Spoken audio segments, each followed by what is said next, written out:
আমার স্যার আমাকে একটা কথা বলতো, ওসমান তুমি যে এই সুন্দর তোমার চেহারাটা দেখছো না, এটা বয়স হলে কোনো কাজে লাগবে না, মানে একটু বড় হলে কোনো কাজে লাগবে না। তো আজ সেটা আমি সত্যিই খুব ভালোভাবে অনুভব করতে পারছি।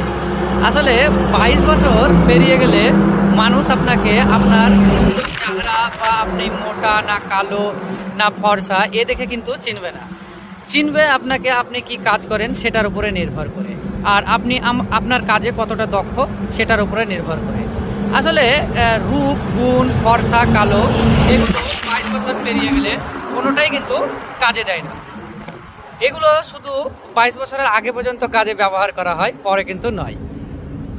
তো আমি সবাইকে বলবো ভাই, সবাই সব থেকে বেশি ফোকাস করো কাজের দিকে, কারণ কাজ হচ্ছে আপনার আসল পরিচয়।